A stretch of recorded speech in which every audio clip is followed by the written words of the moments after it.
Hello everyone, welcome back to the channel Aman chemistry. So आज का जो हमारा क्वेश्चन है एग्जाम्पल 4 है class 12th physics chapter first electric charges and field का। तो देखते हैं example 4। Coulomb's law for electrostatics force between two point charges and Newton law for gravitational force between two stationary point masses both have inverse square dependence on the distance between the charges या फिर masses. तो question में हमें क्या information given है कि जो Coulomb's law था इलेक्ट्रोस्टैटिक्स फोर्स के लिए और जो न्यूटन लॉ है ग्रेविटेशनल फोर्स के लिए, वो दोनों क्या है, इन्वर्स रिलेशन में है डिस्टेंस के स्क्वायर के। Both have inverse square dependence on the distance between the charges या फिर मासेस।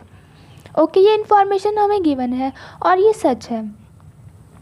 फर्स्ट पार्ट में क्या है, compare the strength of these forces by determining the ratio of their magnitude. अब इसमें चार्जेस हैं और इसमें मासेस हैं। फाइन, इन दोनों की स्ट्रेंथ का क्या रेशियो होगा वो हमें बताना है। कब, अगर फर्स्ट केस में हमारे पास एक इलेक्ट्रॉन हो एक प्रोटॉन हो, उसका इलेक्ट्रोस्टैटिक्स फोर्स निकालना है, उसका ग्रेविटेशनल निकालना है, देन डिवाइड करना है। सेकंड केस में अगर दोनों प्रोटॉन हो, उसका इलेक्ट्रोस्टैटिक्स फोर्स निकालना होगा, उसका ग्रेविटेशनल फोर्स निकालना होगा, तब उन दोनों को डिवाइड कर देना है। बेसिकली जब भी क्वेश्चन में पूछा हो कि हमें कंपेयर करनी है स्ट्रेंथ को, तो हम उनका रेशियो ही कैलकुलेट करते हैं, तो हमें डिवाइड ही करना होगा। तो स्टार्ट करते हैं। ए का फर्स्ट पार्ट करते हैं जिसमें हमने कंसिडर किया है इलेक्ट्रॉन को एंड प्रोटॉन को। तो इनके बीच का इलेक्ट्रोस्टैटिक्स फोर्स निकालते हैं, देन ग्रेविटेशनल फोर्स निकालते हैं। तो फोर्स ऑफ इलेक्ट्रोस्टैटिक्स को हम रिप्रेजेंट करेंगे एफ ई से, और इसका फॉर्मूला क्या होता है, 1/4 pi epsilon naught E square. मतलब ई क्या होता है यहाँ पर, charge, E square by distance. Distance को हम कंसिडर कर रहे हैं आर के इक्वल। हो गया है फोर्स ऑफ इलेक्ट्रोस्टैटिक्स। हमें यहाँ पर डायरेक्शन से मतलब नहीं है, बट एनसीईआरटी बुक में यहाँ पर नेगेटिव है क्योंकि इलेक्ट्रॉन और प्रोटॉन अपोजिट चार्जेस हैं, तो इनके बीच जो फोर्स होगा वो अट्रैक्टिव होगा, और अट्रैक्टिव के लिए हम नेगेटिव साइन यूज़ करते हैं। बट हमें इनका मैग्नीट्यूड लेना है, तो हम पॉजिटिव और नेगेटिव साइन को कंसिडर नहीं कर रहे हैं।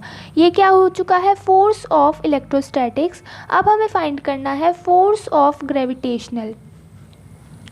ये क्या होता है, G gravitational constant, mass of 1 and mass of 2। तो मास ऑफ 1 में क्या आ जाएगा, mass of electron, mass of proton by distance कितना है, आर का स्क्वायर हो जाता है। फाइन, तो ये आ चुका है इलेक्ट्रोस्टैटिक्स फोर्स और ये आ चुका है ग्रेविटेशनल फोर्स। क्योंकि जब हमें इस क्वेश्चन में कंपेयर करना है स्ट्रेंथ को, तो हम क्या कर देंगे, इन दोनों को डिवाइड करेंगे। तो F E by F G, force of electrostatics by force of gravitational, ये आ जाएगा 1/4 pi epsilon naught E square by R square by G M E M P divide by R square. ये value आ जाएगी E square 4 pi epsilon naught G mass of electron and mass of proton. Expression आ चुका है, इसकी हमें value निकालनी होगी। यहाँ पर सब चीज़ें कांस्टेंट है। ई क्या होता है, चार्ज ऑन इलेक्ट्रॉन या फिर प्रोटॉन, सेम ही होता है। 4 पाई एप्सिलॉन नॉट की वैल्यू होती है 1/9 इंटू 10⁻⁹। जी क्या होता है, ग्रेविटेशनल कांस्टेंट, जिसकी वैल्यू ये होती है। और mass of electron and mass of proton हमें क्वेश्चन में ही गिवन है, जैसे कि मास ऑफ इलेक्ट्रॉन गिवन है 9.1 into 10⁻31 kg and mass of proton given है 1.67 इंटू 10⁻27। ओके, तो ये सब चीज़ें क्या है, कांस्टेंट वैल्यूज़ हैं। अब इन सब वैल्यूज़ को इस क्वेश्चन में पुट करेंगे और कैलकुलेशन करनी होगी, तो आंसर आ जाएगा 2.4 इंटू 10⁻39। ये क्या आ चुका है, force of electrostatics by force of gravitational. तो हम देख सकते हैं फोर्स ऑफ इलेक्ट्रोस्टैटिक्स इज़ इतना times of force of gravitational. तो ऑब्वियसली जो फोर्स ऑफ इलेक्ट्रोस्टैटिक्स है वो ग्रेटर होगा than the force of gravitational. किस केस में? जब यहाँ पर इलेक्ट्रॉन एंड प्रोटॉन की बात की गई हो। अब इसका सेकंड पार्ट कंसिडर करते हैं जिसमें हमें 2 प्रोटॉन्स को ही कंसिडर करना है। यहाँ पर अगर हम चाहें तो हमें फिर से इक्वेशन लिखनी होगी electrostatics and force of gravitational की, बट इस केस में यहाँ पर मास of electron and mass of proton की जगह क्या आ जाएगा? मास ऑफ प्रोटॉन, क्योंकि हम यहाँ पर कंसिडर कर रहे हैं कि इस प्रोटॉन का।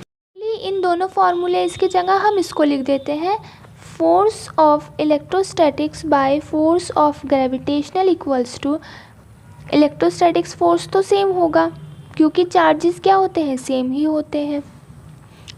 जी मास ऑफ इलेक्ट्रॉन को हम हटा देंगे क्योंकि यहाँ पर प्रोटॉन है, so mass of proton and mass of proton by R square. और ये फिर से इक्वेशन बन जाएगी E square 4 pi epsilon naught G mass of proton mass of proton. फिर से सब कांस्टेंट की हम वैल्यूज़ यहाँ पर पुट करेंगे, बट डिफरेंस क्या है? यहाँ पर मास ऑफ इलेक्ट्रॉन नहीं लेंगे, अगेन मास ऑफ प्रोटॉन ही लेंगे। 1.3 इंटू 10⁻36 आंसर आ जाएगा।